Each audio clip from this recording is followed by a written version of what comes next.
Bienvenue sur Chaka Concept pour une nouvelle vidéo. Je vous parle aujourd'hui évidemment de ce 19.3 que je viens d'effectuer. Donc vous aurez évidemment mon retour sur ce WOD. Dans cette vidéo, je vous parlerai comme d'habitude, premièrement du WOD, deuxièmement des mouvements que l'on aura dans ce WOD et les standards. Ensuite, on parlera un peu des problématiques que ce WOD amène. Ensuite, on parlera des stratégies à mettre en place pour s'attaquer au mieux à ce 19.3 et finalement je vous donnerai un peu mon expérience et les 3 astuces que j'ai pu remarquer en le faisant. Donc premièrement, une petite description de ce WOD. Donc c'est un WOD for time avec un time cap à 10 minutes. Donc on s'attendait un peu à ce for time vu qu'il y a eu déjà 2 AMRAP pour les 2 premiers. Donc un WOD for time, time cap 10 minutes, à bien noter ce time cap. Et les mouvements sont 60 mètres, enfin un peu plus de 60 mètres, ça fait 200 feet, donc un peu plus de 60 mètres de overhead lunges avec une dumbbell de 22,5. Ensuite 50 box step up avec toujours cette dumbbell de 22,5. On poursuit avec 50 répétitions de handstand push-up strict et vous finissez avec 200 feet, donc la même distance que pour les lunges, 200 feet ou 60 et quelques mètres. En handstand walk cette fois-ci. Parlons maintenant des mouvements de ce WOD. Donc premièrement les fentes avec l'haltère au-dessus de la tête, donc overhead lunges. Donc je pense que c'est quelque chose que vous avez déjà tous fait. Ce qui peut vous surprendre, enfin certains, ce qui va être un peu plus difficile, ce sera vraiment ce poids de 22,5. Donc pour la distance, vous devrez faire 60 mètres, ça sera réparti en parcelles de 7-8 mètres. Et c'est des virgules, mais enfin, en guillemets, enfin, comme ça vous savez un peu. Et vous aurez des paliers avec des scotch tous les temps de mètres, on va dire. Et vous devrez faire un aller-retour, 2 allers-retours, 3 allers-retours, etc. Pour arriver à 60 mètres. Donc là, important, c'est l'extension de hanche entre chaque fente.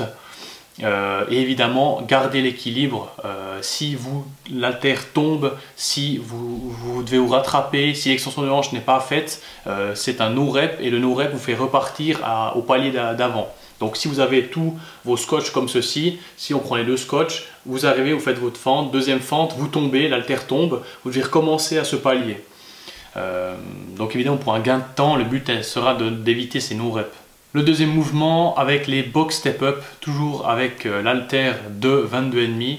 Vous pouvez la prendre comme vous voulez globalement, tant qu'elle est prise à une main et que vous n'utilisez pas votre cuisse pour la soulever. Dans le sens, si vous la calez sur votre jambe et puis que lorsque vous faites vous marchez sur la box, vous avez votre jambe, non. Ce qu'ont fait les athlètes et moi-même, c'est que je l'ai mis sur l'épaule et il faut évidemment la toucher pour que ça soit validé. Mais de la caler sur l'épaule, je trouve que ça reste le meilleur moyen. Avant-dernier mouvement, les handstand push-up strict, donc un mouvement relativement difficile de gymnastique. Vous avez un périmètre dans lequel vous pouvez mettre vos mains.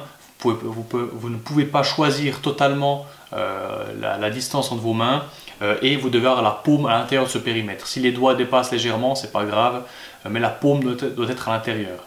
La répétition commence en bas du mouvement, donc vous montrez à votre juge que vous maîtrisez la position tête en bas, donc la tête posée sur le sol. Vous marquez un petit temps d'arrêt et ensuite vous commencez vos répétitions. Donc ça c'est juste pour la première répétition, ensuite vous pouvez enchaîner. Les bras se verrouillent en haut du mouvement. Évidemment, les pieds restent droits, on ne cède pas des pieds pour monter. Et finalement, du handstand walk, donc même principe que pour les fentes, vous enchaînez vos allers-retours et si vous trébuchez ou vous tombez entre deux scotch, vous repartez au scotch précédent, à la distance précédente pour valider vos répétitions. Quelles sont les problématiques liées à ce 19.3 ? Premièrement, et contrairement aux 2 premiers WOD qui avait un facteur limitant qui était plutôt cardiovasculaire, là ça sera plutôt au niveau de la force que ça va poser problème. Donc premièrement dans les jambes lors des 2 premiers mouvements et ensuite dans le haut du corps et surtout les épaules triceps pour le handstand walk et les handstand push-up. Donc à partir de là, il faudra voir, ça sera sûrement les athlètes qui seront lourds seront avantagés lors des 2 premiers mouvements et les athlètes plutôt légers seront avantagés sur les 2 derniers mouvements de gymnastique. Donc c'est un bon équilibre après. Mais c'est vraiment cette force qui va être le facteur limitant aujourd'hui. Ensuite, évidemment, une autre problématique, c'est évidemment le time cap. Time cap 10 minutes, c'est pas long, c'est vite mangé, c'est 10 minutes. On a vu lors de l'annonce que Alessandra Pichelli et Lauren Fisher n'ont pas réussi à terminer ce WOD. Pour l'instant, une personne a terminé, à l'heure où je vous parle, en 9 minutes 20. Donc c'est réalisable, mais c'est quand même, il faut vraiment adopter un sacré rythme pour réussir à le finir. Et finalement, dernière problématique, donc tout ce qui est handstand. Donc premièrement, l'énorme obstacle sera ces handstand push-up stricts. C'est ça qui va vraiment départager le crossfitter moyen du super bon, enfin de l'athlète pro et de l'athlète très avancé, élite. Donc c'est là que la plupart des gens vont se bloquer, d'où l'idée de mettre en place une stratégie intéressante pour être bien classé au classement. Ensuite, quelle stratégie mettre en place pour performer au mieux?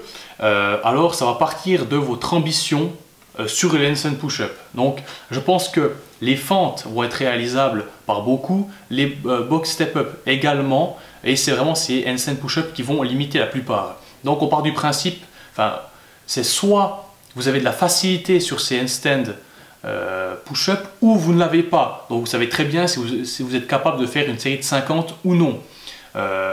Pour moi, typiquement, je me suis dit, j'arriverai pas au bout de ces 50. Le but est d'en faire le plus possible, certes, mais je vais de toute façon bloquer tôt ou tard sur ces handstands.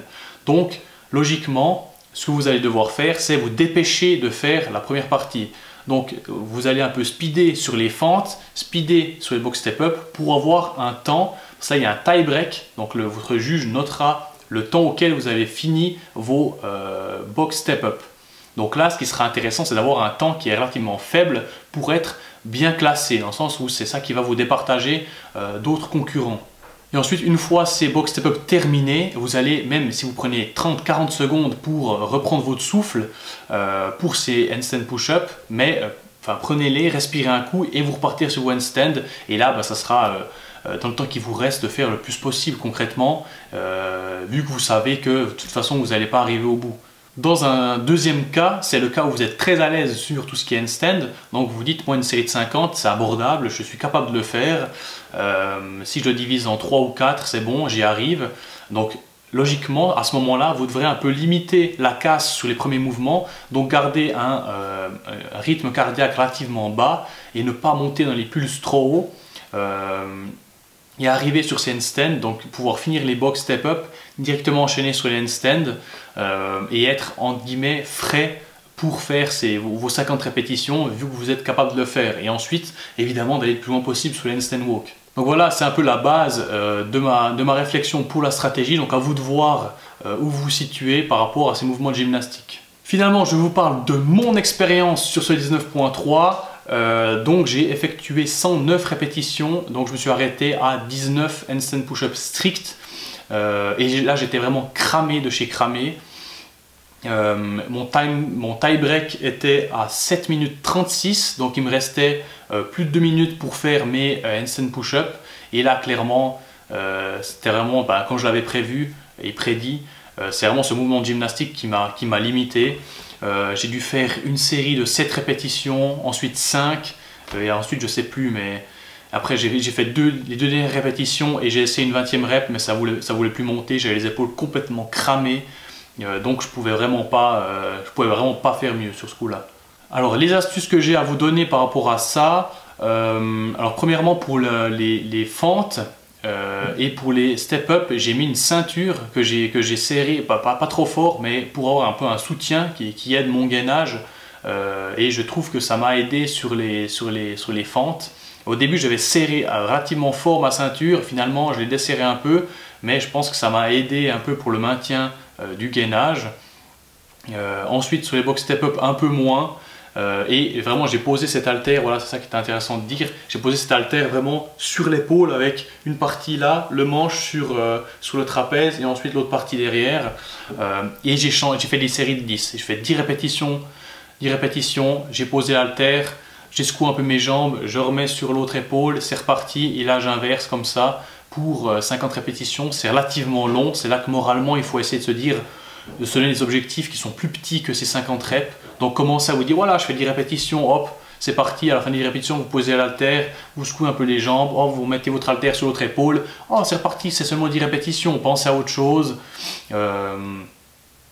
C'est là qu'il faut être assez fort mentalement et pas trouver vraiment le temps long. Ce qui peut être intéressant à ce moment-là, lorsque vous cassez vos séries, c'est de regarder, vous vous laissez, je sais pas, moi j'ai fait 10 répétitions et ensuite je me laissais entre 4 et 6 secondes pour juste bouger les jambes, etc. et remettre cet haltère, mais je me limitais vraiment à ces secondes pour ne pas concrètement craquer et se dire bon, allez, je prends plus de temps. Et évidemment, si c'était à refaire, là, je diminuerai un peu le temps de repos entre ces séries de 10. Je pense que j'aurais pu gagner quelques secondes. Ensuite, toujours pour ces box step-up, j'ai essayé de varier un peu les pieds. Si vous avez votre haltère sur l'épaule, vous pouvez un peu varier la position de votre corps et ça va, on va dire, avoir un effet différent sur les muscles de la cuisse. Dans le sens, si vous montez avec le pied qui est très droit, ça va travailler certains muscles, et si vous montez avec le pied qui est légèrement décalé, ça va un peu, je trouve, changer un peu la chaîne musculaire utilisée, même si concrètement on est à ça que ça soit la même. Enfin, les muscles sont toujours les mêmes, mais ça, mentalement, moi ça m'a aidé à me dire voilà, je fais 5 répétitions avec le pied comme ça, ensuite un peu le pied plus écarté, et ça m'a aidé. Enfin, c'est une petite astuce, je sais pas si ça vous aidera ou pas, mais c'est un peu un petit moyen de se dire ah, je varie à l'intérieur de cette série de 10, je varie un peu, et puis ça aide à faire passer le temps. Ensuite, dernière astuce, c'était que j'ai enlevé mes chaussures pour l'handstand push-up strict. Je me suis dit que tout ce qui pouvait être délesté, j'allais le faire, donc j'ai enlevé mes chaussures et mon pied glissait mieux contre le mur, donc ça peut peut-être être une astuce pour vous.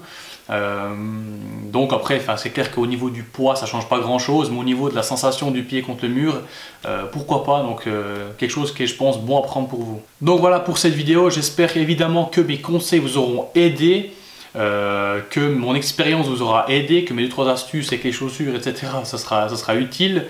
En tout cas, donnez tout ce que vous avez, arrivez avec une stratégie qui est claire dans la tête.